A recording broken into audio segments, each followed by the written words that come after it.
Mr Bloxham here from Bay House and Broome Park School. I'm going to show some pupils how to do healthy cake. The first question is, what two methods of cake making? So I'm going to get the cake mixture in here. Normally there'll be equal amounts of each, but to make it healthier, I've got wholemeal flour, less sugar and less fat. And also we're going to put some fruit in it. So what I'm going to do is whisk this up, and this is the all-in-one method, because the other way of making cakes is the creaming method. So that is the first question, and everybody should be writing that down. So we whisk this up.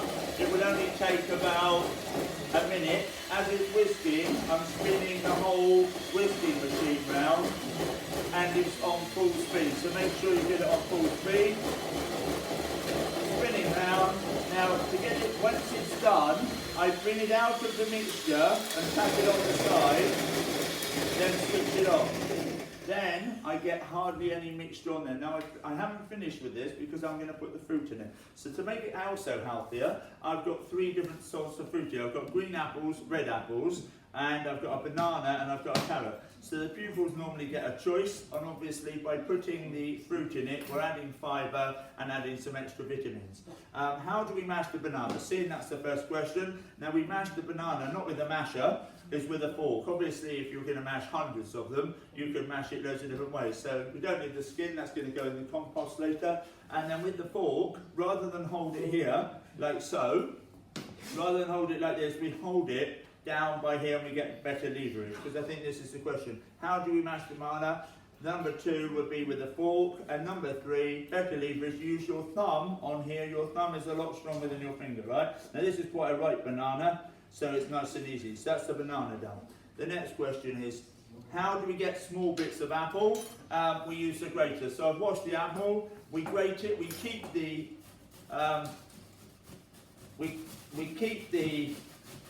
skin on it because it's got extra fibre, right? So we put the skin on, we get the skin. So I've done a quarter of it roughly, we spin it round. Now this grater, it's either this apple's quite tough or the grater all the way to the core, but we don't want to grate the core in it. We're going to grate the whole apple up. Now this is quite a big apple compared to the red apple, as you can see. And be careful with the grater, and we use the large size of the grater. So how do we get small bits of apple? We grate it. Except for getting rid of lumps, what else does sifting the flour do? That adds air. So that's number 5. Number 6, what is the ratio of the ingredients when making cakes? Normally, what is the ratio of ingredients when making cake? Normally it's equal amounts of everything. So it would be 2 eggs and 100 grams of everything. So it would be 100 grams of sugar, margarine or butter, self-raising flour, and 2 eggs. And an egg normally weighs roughly 50 grams. So I'm keeping this separate actually. Then I've also got a carrot. Now you can peel it, or you don't have to. So I'm going to peel it, but you can do it without peeling it as long as it's nice and clean. So I only need about half this carrot. Don't forget all the rubbish. One of the rules is we put this in the rubbish. Now normally I'm not throwing this in the bin because I'm taking it to the compost bin. So I'm putting all my peelings in here. Yeah, put all my peelings here for the compost bin. Because one of the rules is we don't chop up with peelings on there. The apple peeling I'm not counting. So I'm going to chop this end off. Now I haven't got a sharp knife at the moment, so I'm just going to use the dinner knife. But obviously I should have got a knife out really. That's the only thing they need the knife for really, is to cut the end of the carrot off. Then I'm going to grate that. So I can make 3 different ones here. And the pupils are going to choose what they like. Either carrot. Now carrot cake quite often has sultanas in it and spices like cinnamon and some other spices, and it's normally finished with cream cheese topping, which isn't very healthy. So I'm not going to do that today. These are going to be like that. Now when you finish with the grater, you can tap it like that and you get all these extra things out, and then you can go opposite the way, right, and scrape it all out, tap it, then you don't get loads of bits of carrot in your sink. So I've finished with the grater. Now that can go in the washing up. We don't put knives in the sink. The grater's normally okay in the sink. When you do the grating, let me just show you that. When you do the grating, and there's the last little bit, we should be using our palm of our hand or our fingertips, because they cut the other side, cuts much easier. So, next question on here, then we're going to make the cakes. The ratios. What is the large side of the cheese grater for? That's normally for cheese, carrot or apple. What is the small side for? So on here you've got the small side. This is normally for things like the zest of lemons or oranges or limes, or you can use Parmesan cheese or chocolate, or nutmeg. They would be the main things here. So what I'm going to do now, seeing I'm making 3 different types, I'm going to put some in this small bowl, a third of it in here, and this will make normally for 1 whole banana, so I will only need about a third of this banana where I'm making all 3, right? So put a little bit of banana in there. If I put too much in, maybe I'd put a little bit of half in, but if I put the whole banana in, this is one of my pupils lent me the banana, I'm swapping it for 2 homemade scones, because I was doing this last minute. Now to move it into the bowl, there's 2 ways to do this. You can either do it with another spoon, like so, or I normally push it with my finger like that, but then you get a dirty finger. Now there's a few rules here. I think this is one of the next questions. How do we not cut ourselves with the grater? So that's using our fingertips or the palm of our hands. What 3 things do we need to do when putting the cakes in the cake cases? So we have to make sure we don't get any on the tin. They have to be even, and we don't get too much on the paper up the sides. They're the 3 things for that. So I've got 3 banana cakes. This should make roughly, I don't know if she's given me a double mix actually. So this should do roughly 12 cakes, yeah? So I've done some banana. Now I'm going to take some of this out, and that's going to be for carrot. So carrot in, that one. And you can stir it in or just whisk it in, whatever you want to do. It's quite easy to stir. That's quite a lot of carrot for this amount of cake actually. So I'm going to put a little bit more in there. Then I'm going to put in a little bit of apple. So they would normally make 6. The pupils are going to make 6. And they could have cinnamon. Cinnamon goes quite well with apple. And we can put the cinnamon in. This has got the brown flour in for more flour. Oh, so I've got some different colour ones here. So you could have green ones for apple, yellow ones for banana, and orange ones for carrot, or just have different colours. But these ones are more cupcake cases or muffin cases. These are more like berry cases, which are smaller ones, because they're going to get 6 of these for this mixture. So this one's going to go in the apple one. So at least I'll put them in a line here. Then I know which ones are which. That should do 3. It looks like I might only get 9 cakes here, but normally, if this is a double mix, I should be getting 12 really, and the pupils are going to put 6 this side. They're going to share a tray. One person's going to put it here, and the other person's going to put it here. Now I've got some blueberries here. I'm not using these, but these are also good. But then you're not learning the skill of using the grater or using the masher. But these are blueberry muffins you can make, or blueberry cakes. In America, I would say they're quite popular in America, even in England, but in America they're even more popular. Then these ones are the red ones, so I'm going to put this in the pink one. That's the most similar colour. Like I said here, I could have got a little bit more mix here. Hopefully. Cheers, guys, all pay attention, thank you. So, then they go in the oven. Before I put them in the oven, I've got a spatula here. So I'm going to scrape it all out. As you can see, I'm going to come and show the camera. Scrape it all out. So that's a bit of a hard skill using the spatula. As you can see, I've hardly got any mixture left in there. So once we've done that, we need to clear up. So I've only got 9. I haven't got any on the tin. These will take about 15 minutes, about maybe 12 minutes in the oven. Now we're going to look at the next question. So we're just going to do the question. So we've got them made now. That's all finished with. We put all this in here. I'm going to use that bit of 3 cups somehow in here. Maybe make some more mixture. So let's have a look at the next question. 2 ways how we're going to test they're done. They're going to be golden brown. You can put a skewer in them or a knife and they should come out clean. Or you should push them down with your fingers and they should bounce back up. So we should all be writing this down except the camera person. What 2 ingredients of the cake can a vegan not have? Well, they can't have the egg because a vegan can't have any animal products. And they can't have butter, but they can have margarine as long as there's no buttermilk in it. So if you can write that. What is a lacto-ovo-vegetarian? Well, the lacto is the sugar in milk, so that means they can have milk, and the ovo is egg, so that means they can have egg and milk, but they cannot have meat or fish. Some people think they can have fish, but they can't. What are the 5 government guidelines for healthy eating? So, on my hand here, we've got less fat, less sugar, less salt, more fibre, at least 5 fruit and veg. So how we've done this with this cake, by the way, is normally it has sugar in it, which we've reduced the sugar. It normally has butter in it, we've reduced the butter. You can't ask any questions, because it's on film. I can tell you them again in a minute, so don't worry about it if you've missed them. I've reduced the fat content by reducing the fat content. So normally it would have 50 grams in, it's only got 35 grams in. Now to make it more fibre, we've not put any salt in it, and if we did, we'd have unsalted butter. So you can get butter, unsalted or salted. Now, salt's bad for you, especially for older people, because they're more likely to get a stroke through high blood pressure. But if you're getting used to no salt, that's going to be better for you when you're older. Next one, more fibre. We're putting fruit in it, and that adds fibre, and also we've used wholemeal flour. Now the next thing we've done to add the fibre day, obviously we're either putting carrots, banana or apple in. We could put other fruit in, so any fruit and vegetable, but there's some well-known ones which are reasonably cheap that most people like. You do pineapple pudding, upside down pudding and stuff like that. Okay, next one. The recipe here is for fairy cakes, we have to adapt it. So this one says 50 grams of self-raising flour, but we put 70 grams of wholemeal flour.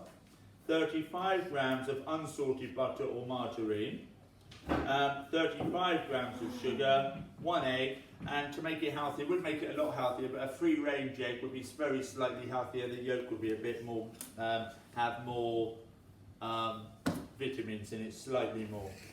Next one, toffee or chocolate. Obviously we replaced the toffee or chocolate for fruit or vegetables, but actually name them. So you could actually write there carrot, banana and apple. Turning over. What are the 5 methods of cake making? I'm going to ask my class in a minute, once the camera's not rolling, we'll see who's written the most down. The 5 methods are, there's 2 methods for this, which is the creaming method, which is you cream the butter and the sugar, then add the egg, then add the flour. The example of that would either be fairy cakes or Victoria sandwich. Now you'd also get the all-in-one method, which then you don't cream it, you just whisk it all up together, and that would still be Victoria sandwich, muffins and fairy cakes. Then you get the melting method, which is for flapjacks and gingerbread, because normally you melt the golden syrup and the butter, then add the oats. If you don't melt it and you have real thick golden syrup and you add the oats to it, you can't stir it in, so that's why you do the melting method. Then you get the rubbing in method, which is for scones, rock cakes, short crust pastry and crumble, even though I'm not thinking short crust pastry is a cake, but you still do the rubbing in method. Then you rub the butter or the fat into the flour, so you surround the flour granules. Then the last one is the whisking method, which is for things like Swiss roll or light gateaux. You whisk the egg and the sugar, and then you add and sieve the flour in and fold it in. That would be a fatless sponge, has no fat in it whatsoever except in the egg yolk. You can actually pour some melted butter in, but normally we wouldn't for Swiss roll. Name 2 ways of adding dietary fibre to sponge. So we've done 2 today. We've added the fruit and we put in wholemeal flour, but you could also put nuts or seeds in it. You can get things like poppy seeds in cakes and other seeds, or nuts, walnut, coffee and walnut cake, almonds, well known in cake, ground almonds, that's called frangipane, like a bakewell tart. 4 rules when taking things out the oven. So when taking things out the oven, we've got 4 rules here. So 1 would be we only use an oven cloth or an oven gloves. With using the oven glove, we always fold it in half. We never get this wet, otherwise it becomes a conductor, not an insulator. And we obviously make sure our fingers aren't poking out, and we also need a cooling rack out. So when I take it out the oven in a minute, I can put it down here rather than anywhere else, so I know where I'm putting it. We don't wash up with this and we don't get it wet, so make sure you don't do any of that. Next one, I've finished with this, so I can push them out, they get washed up and put it in the sink. Okay, next question. 4 rules, I've done that. 2 advantages of growing your own fruit and vegetable. 1, it's a lot cheaper. I grow loads of stuff at home. I've got a few apple trees in my garden. One of them had about 500 apples on it, and each apple costs about 50p. That's £250 worth of apples, and I get that every year, and I just pick them and make loads of apple crumble and pie with it. Sometimes I bring them in and let the pupils have them where I have so many, or I make chutney with it and stuff. How do you clean the table? Okay, so I'm going to show you this. So to clean the table, the first thing I need to do, I'm going to use this broom again, rather than to run further away, I'm just going to leave it there for a minute. So the first thing we do is empty the table. So this is finished, that's finished with, goes in there. That I'm going to use again, and the red apple we can use again. Now, I think that was a Granny Smith apple, the green one, which is a bit sourer than some of the red ones. Won't put the peeler in the sink. The peeler you could put in the sink, but some people might cut themselves on it. So the first thing is empty the table. Number 2 is scrape the table. So you should be writing this down, you guys. We scrape the table because we don't want this on the cloth, otherwise that goes in the sink and it's in the bottom of the pothole. So then, this one isn't too bad, and I could just wipe the table, but really we're meant to scrub it with a green pad, but I haven't got one at the moment. Have I got a green pad? No, I haven't got one. So, can you go and get a green pad? Cheers, one of you, thank you. Just so I can show them properly. So it doesn't matter if I haven't got one now, but it should be scrubbed, especially when we're doing things like pastry, because then it'll be a lot smoother, right? So that's nice and clean, and I've done the whole table. Yeah, next one. Next question. So then that's the table done. Now we'll dry it with a dry dishcloth as well, not a tea towel, but I haven't got a dry one, so it'll be a little bit drier. So that's nice and clean now. And how I tell it would be clean is it would be nice and smooth. How many drawers and cupboards do you need to check? So in this area, in all the areas, there's 4. 1, 2, 3, 4. Broom part, there'll be 2 or 4. So you need to check them all, and they've got lots of drawers you need to check. So you need to check all the drawers. How many items in the top drawer? We've got 12 in here. We did have 13, but you need to sign the knives out. Thank you. So thank you. Somebody's got me a green pad. If you give him a point, cheers. We got a green pad. So I should be scrubbing the table first, but that's just to show. That's more for when we do pastry, really. Next one. How many items in the drawer? What do you need to check before you clean the room? So when you go, I will be checking your table. Your cooker's clean top is clean. Your oven is up. That's 3. There's no food in the sink, 4, like bits of carrot, and you'll need to wash and wipe everything up, 6, and put it back dry in the correct cupboard. Now things have to be dry. Some people think water in it's okay, but bacteria needs water to survive. So if there's no water in there, bacteria can't go. So we need to dry stuff, and you can't have it wet. It has to be bone dry, really, really dry. So I think I've finished it now. Now the cakes are still in the oven, and like I said, when I know they're done, they should be golden brown. Push them down, they should spring back up, or put a skewer in them. I don't normally put a skewer in them. I like them golden brown.